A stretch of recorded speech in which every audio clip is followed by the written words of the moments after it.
سلام خدمت همه سمیم رسلینگ های عزیز، من لورمن هستم و خیلی خوش اومد به گزارش ضربتی اسمکدان. من خیلی سریع و ضربتی میخوام اسمکدان رو گزارش کنم. چرا؟ چون زیاد چیز خاصی نداشت و زیاد نمیخوام وقت شما رو هم بگیرم. راستر مردا رو فقط میخوام شروع کنم بررسی کردن.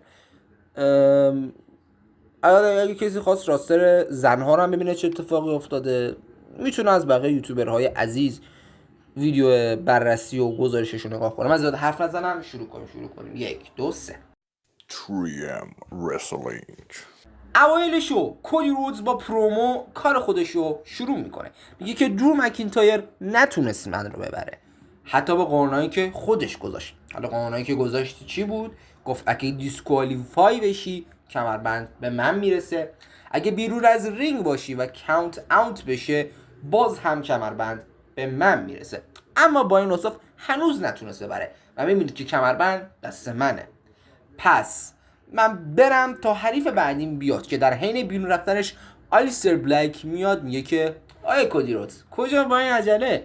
من واسه اون کربندت اومدم، بعد برای من جا باز کنی. که نیکالیز میاد وارد رینگ و میگه که البته وارد رینگ نمیشه، وارد ایپرون میشه و میگه که پس که اینطور کودی رودز آلیستر بلک مین ایونت امشب میبینمتون دوستان سر کروند آن دیسپیوتد.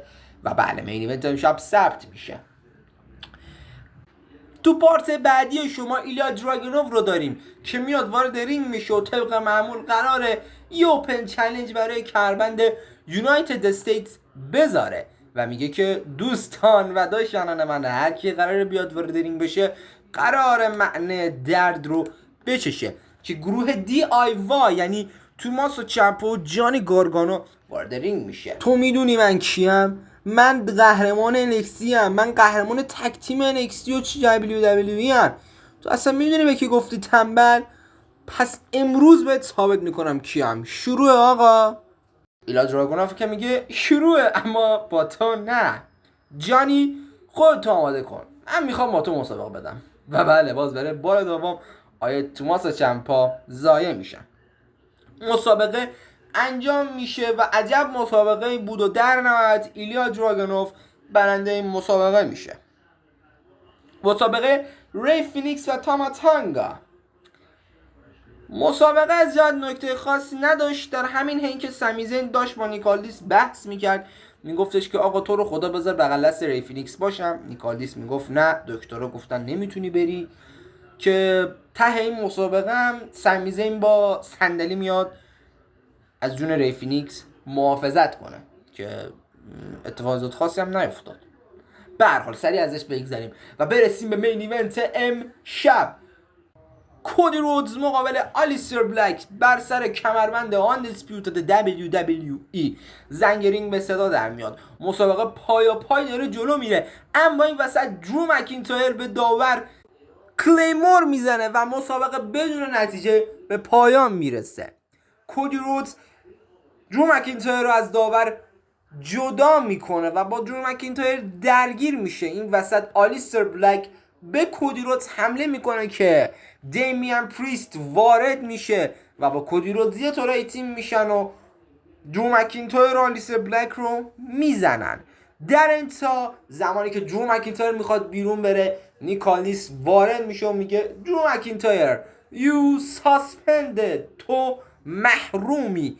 و بعد درو مکینتایر محروم میشه و شو اینگونه به پایان میرسه.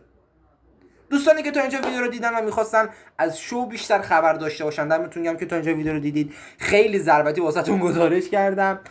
اگر دوست داشتید میتونید ویدیو رو ببندید برید و از اینجا به بعد یه طوری حالت تحلیلی میشه.